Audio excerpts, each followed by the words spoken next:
नमस्कार। आज हम छठी कक्षा की हिंदी की पाठ्यपुस्तक मल्हार के पाठ एक मातृभूमि के प्रश्न उत्तर करेंगे।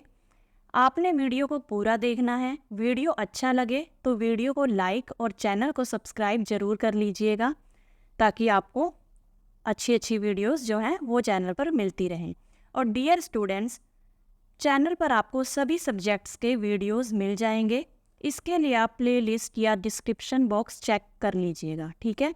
तो आइए आज का वीडियो शुरू करते हैं। तो हमारा पहला प्रश्न है पाठ से।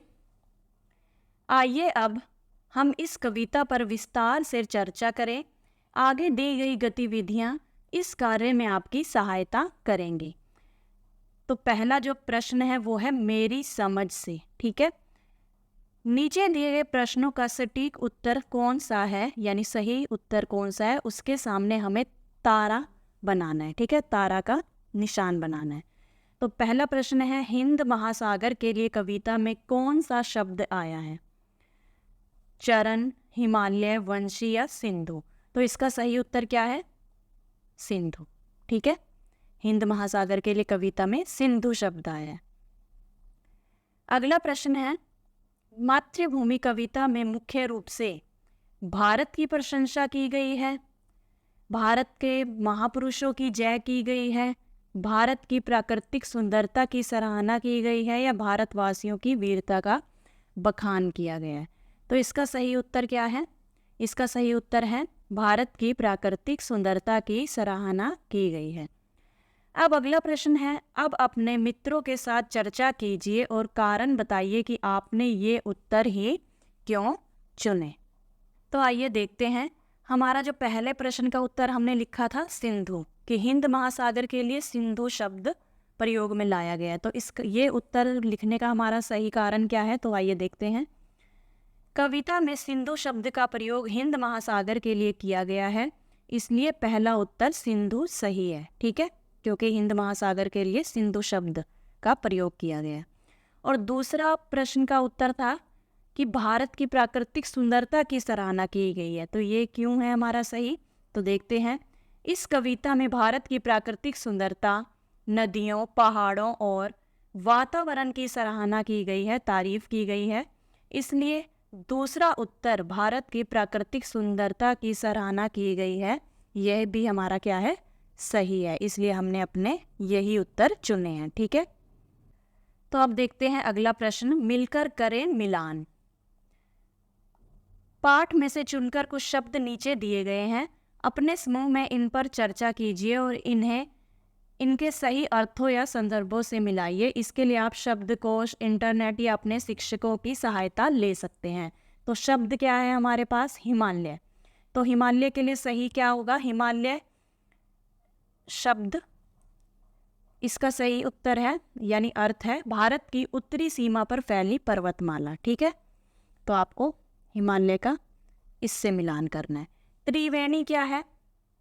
तीन नदियों की मिली हुई धारा, ठीक है। तो त्रिवेणी हो गया हमारा तीन नदियों की मिली हुई धारा यानी संगम।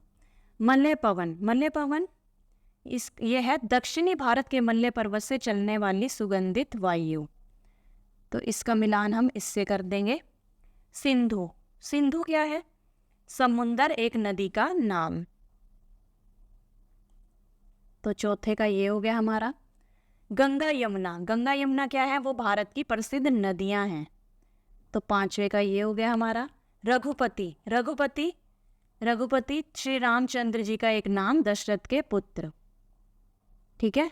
तो छठे का उत्तर ये हो गया।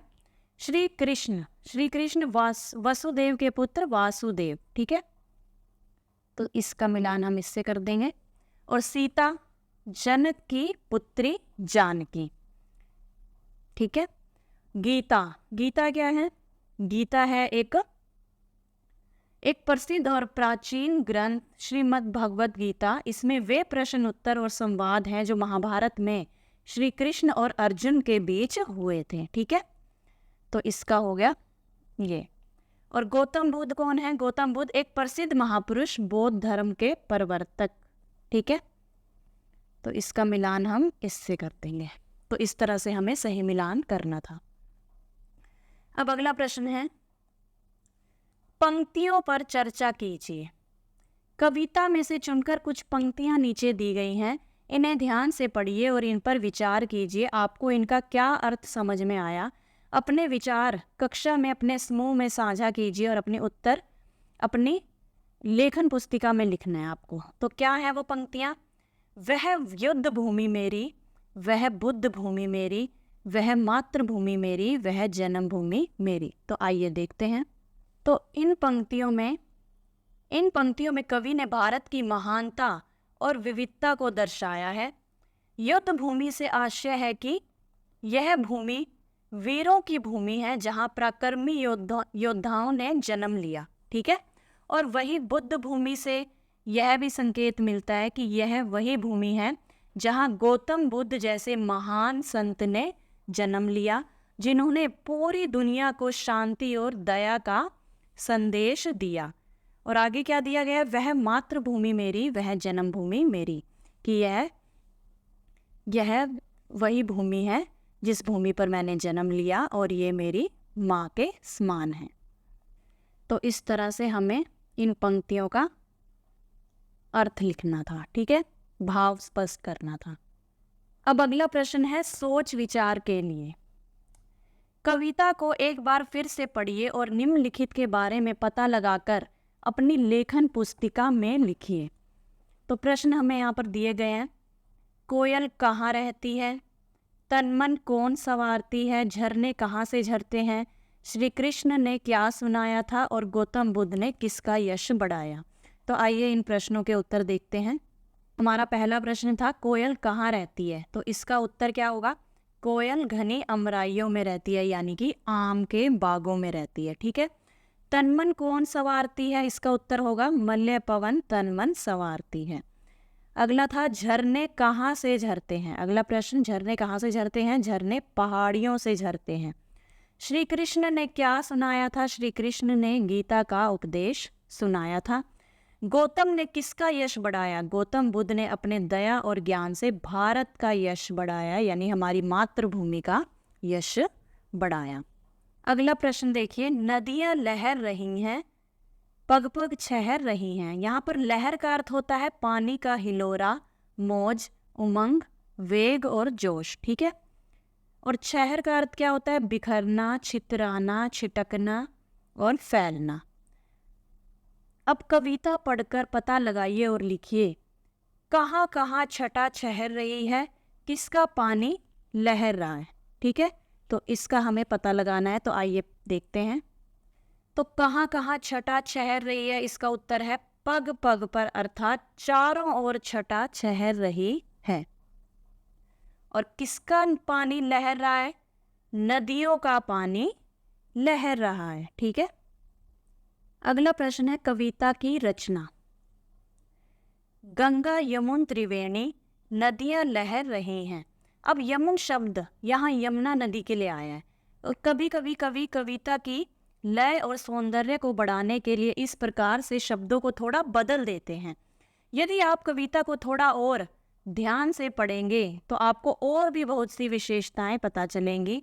आपको जो विशेष बातें दिखाई दें उन्हें आपस में साझा कीजिए और लिखिए। जैसे सबसे ऊपर इस कविता का एक शीर्षक है, क्या है इसका शीर्षक यानी टाइटल? मातृभूमि, ठीक है। तो आपको खुद से ये प्रश्न का उत्तर करना है। आपको कविता को दोबारा से अच्छे से पढ़ना है और आपको जो भी विशेषताएं पता चले उन्हें अपनी कॉपी पर लिखिएगा, ठीक है। अब अगला प्रश्न है मिलान। स्तंभ 1 और स्तंभ 2 में कुछ पंक्तियां दी गई हैं। मिलते जुलते भाव वाली पंक्तियों को रेखा खींचकर हमें जोड़ना है। तो स्तंभ 1 क्या है? वह जन्मभूमि मेरी, वह मातृभूमि मेरी। तो इसको किससे जोड़ेंगे हम?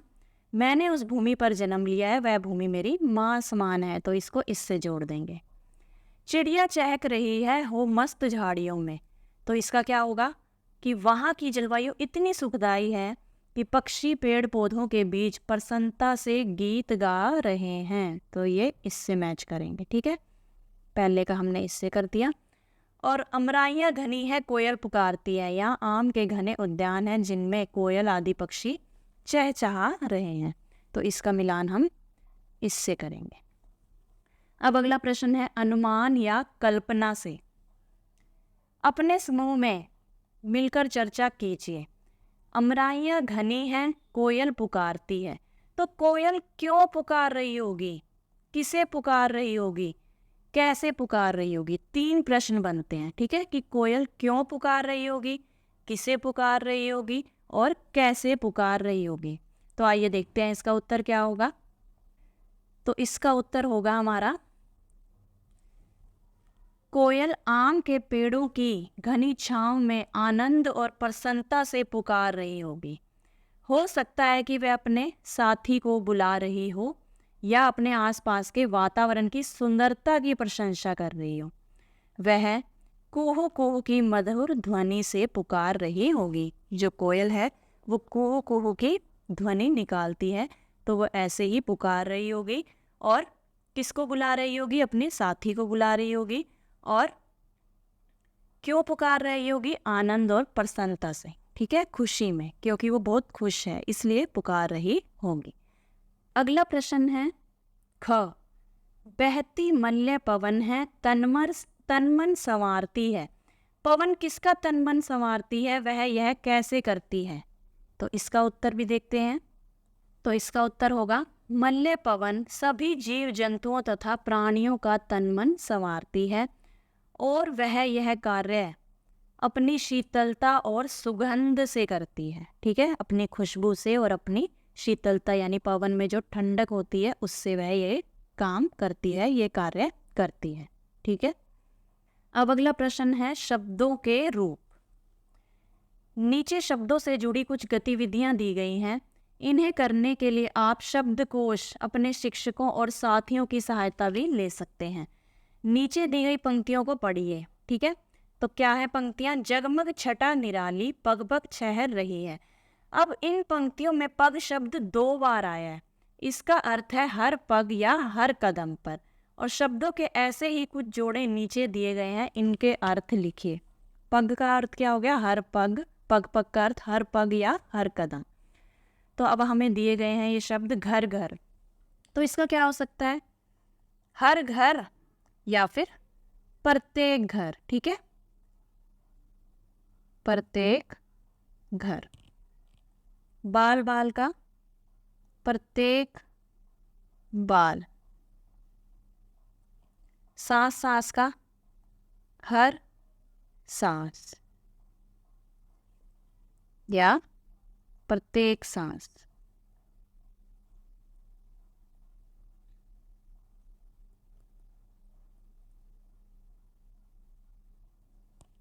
देश देश, प्रत्येक देश या हर देश, ठीक है।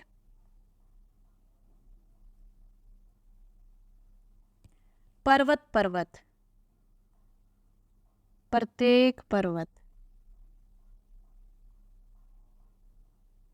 या एक पर्वत से दूसरे पर्वत तक, दूसरे पर्वत तक, ठीक है। अब अगला है वह युद्ध भूमि मेरी, वह बुद्ध भूमि मेरी। कविता में भूमि शब्द में अलग अलग शब्द जोड़कर नए नए शब्द बनाए गए हैं। आप भी कुछ नए शब्द बनाइए और उनके अर्थ पता कीजिए। तो संकेत हमें यहाँ पर दिया गया है। जैसे भूमि से हम क्या बना सकते हैं? तप शब्द जोड़कर हम इसमें बना सकते हैं तप भूमि। यानी क्या हो सकता है? तप की भूमि, जहाँ पे तप किया जाए, तपस्या की जाए, ठीक है। देव भूमि, देव से हम देव भूमि यानी देवों की भूमि। क्या अर्थ है इसका? देवों की भूमि। कर्तव्य भूमि, कर्तव्य भूमि जहाँ पर हमें अपने कर्तव्यों को पूरा करना है, कर्तव्यों की भूमि।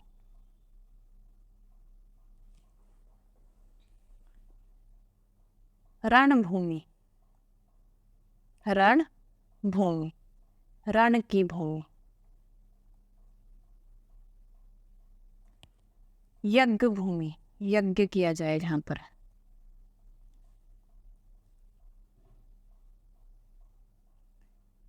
यज्ञ की भूमि। ये साथ में अर्थ दे रही हूं मैं आपको, ठीक है, कि इनका क्या अर्थ है।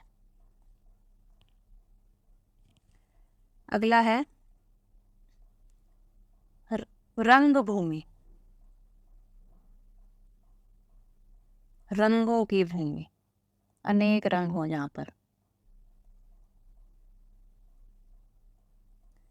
इनके अलावा आप मरुभूमि, मल्यभूमि, सिद्ध भूमि कुछ भी बना सकते हैं, ठीक है। अब अगला प्रश्न है थोड़ा भिन्न थोड़ा समान। नीचे दी गई पंक्तियों को पढ़िए। जग को दया सिखाई, जग को दिया दिखाया।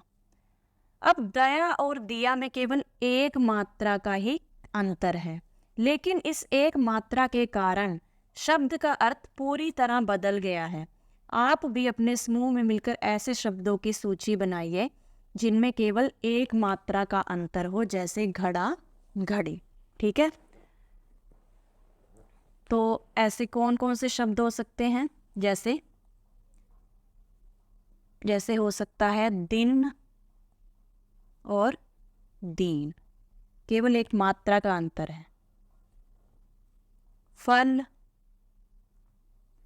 फूल, दिन का होता है अर्थ दिवस, डेज यानी कि, ठीक है, और दीन का अर्थ होता है कोई दुखी हो जैसे। फल का अर्थ होता है खाने वाला फल, और फूल होता है फ्लावर, ठीक है। और क्या हो सकता है? मन, मान, ठीक है। चल, चाल, दिल, दल। मात्रा का केवल एक मात्रा का अंतर है, लेकिन अर्थ क्या है? अलग है इनका। एक मात्रा के कारण शब्द का अर्थ पूरी तरह बदल गया है, ठीक है। और क्या हो सकता है? कम,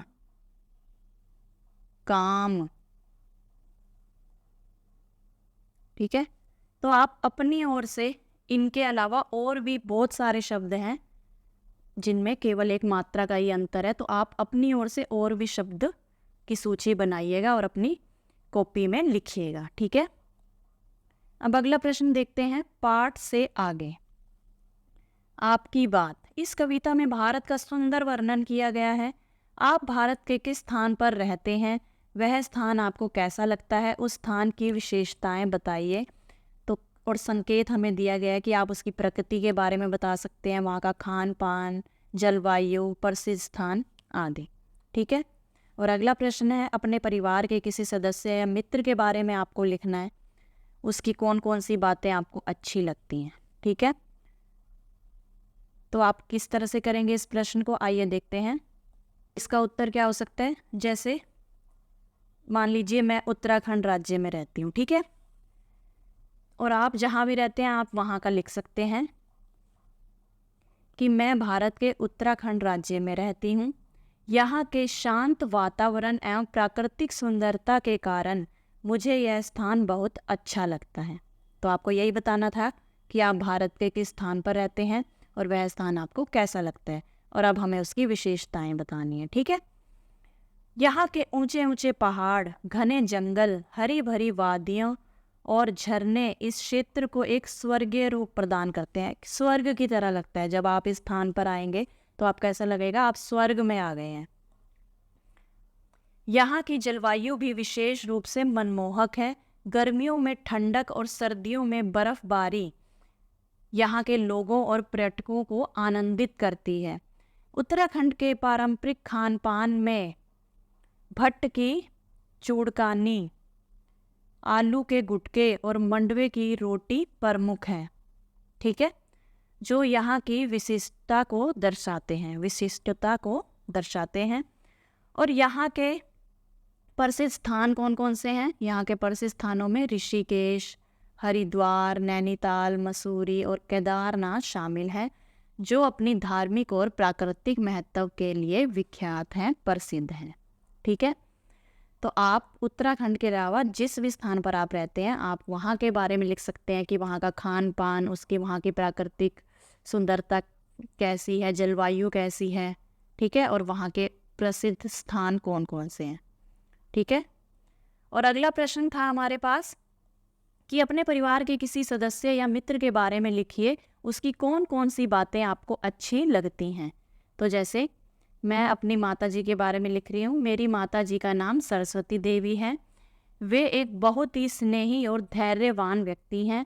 उनकी सबसे अच्छी बात यह है कि वे हमेशा हमें सही मार्गदर्शन करती हैं और हर परिस्थिति में हमारा साथ देती हैं। कोई भी मुश्किल हो, कोई भी स्थिति हो, कोई भी सिचुएशन हो, उसमें हमारा साथ देती हैं। उनके प्रेम और सेवा की भावना मुझे बहुत प्रेरित करती है। वे हमेशा परिवार के सदस्यों का ख्याल रखती हैं और हमें भी एक दूसरे का सम्मान करना सिखाती हैं। उनके द्वारा बनाए गए भोजन का स्वाद हमेशा लाजवाब होता है और उनके हाथों का खाना खाकर दिल को बहुत सुकून मिलता है। उनकी मेहनत और समर्पण मुझे हमेशा आगे बढ़ने के लिए प्रेरित करता है। तो आप अपने परिवार के किसी भी सदस्य, चाहे वो आपके दादा या दादी, मम्मी पापा, भाई बहन, चाचा चाची, कोई भी हो, उनके बारे में आप लिख सकते हैं, या अपने किसी मित्र के बारे में और उनकी अच्छी अच्छी बातों को लिख सकते हैं कि आपको उनकी कौन कौन सी बातें अच्छी लगती हैं। ठीक है, तो इस तरह से इस प्रश्न को करना था। अब अगला प्रश्न है वंशी से। श्री कृष्ण ने सुनाई वंशी पुनित गीता। अब वंशी बांसुरी को कहते हैं। यह मुंह से फूंक कर बजाया जाने वाला एक वाद्य यानी कि बाजा है।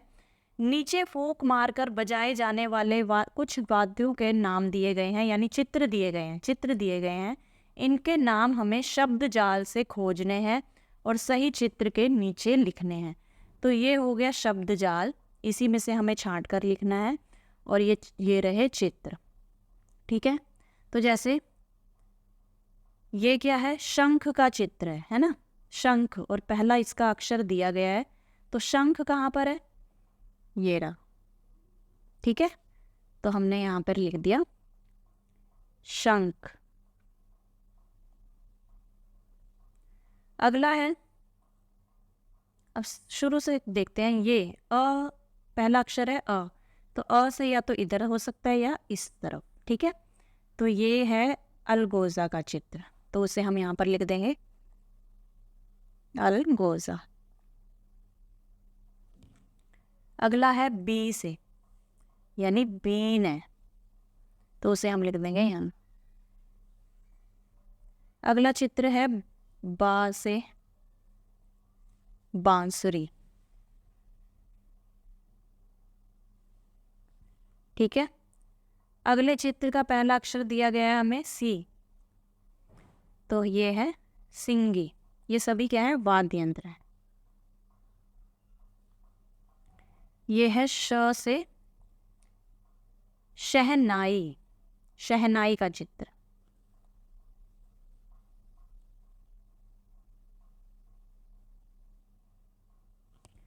और ये क्या है, ना से नाद स्वरम, नाद स्वरम का चित्र, नाद स्वरम। और ये है भ के ऊपर अनुस्वार, तो ये है भंकोरा का चित्र।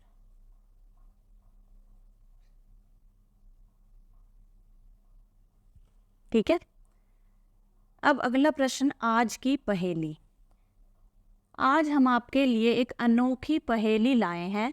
नीचे कुछ अक्षर दिए गए हैं, आप इन्हें मिलाकर कोई सार्थक शब्द बनाइए। अक्षरों को आगे पीछे किया जा सकता है, यानी उनका क्रम बदला जा सकता है। ठीक है, आप अपने मन से किसी भी अक्षर के साथ कोई मात्रा भी लगा सकते हैं। पहला शब्द हमने आपके लिए पहले ही बना दिया है, जैसे ये हमें दिया गया था। ठीक है, और हमने इसका क्या दिया गया है, महासागर, पहले ही ये हमें दे दिया गया, उदाहरण हमें बताया गया है।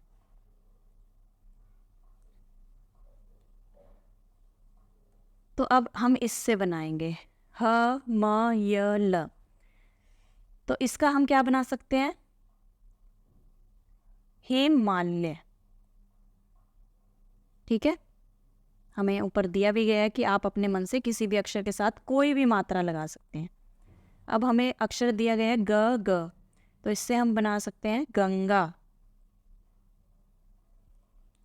भ त र, इससे हम बना सकते हैं भा भा भारत भारत। ठीक है,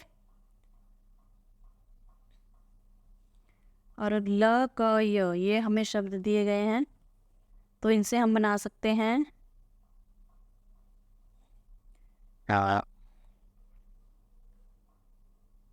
कोयल। कोयल भी बना सकते हैं, कलियां भी बना सकते हैं। ठीक है, कोयल।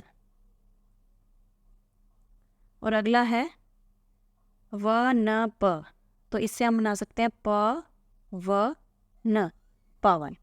ठीक है, तो इस वीडियो में इतना ही। यदि आपका इस वीडियो से संबंधित कोई भी डाउट है तो आप कमेंट करके ज़रूर बताइएगा। मिलते हैं अगली वीडियो में, तब तक के लिए नमस्कार।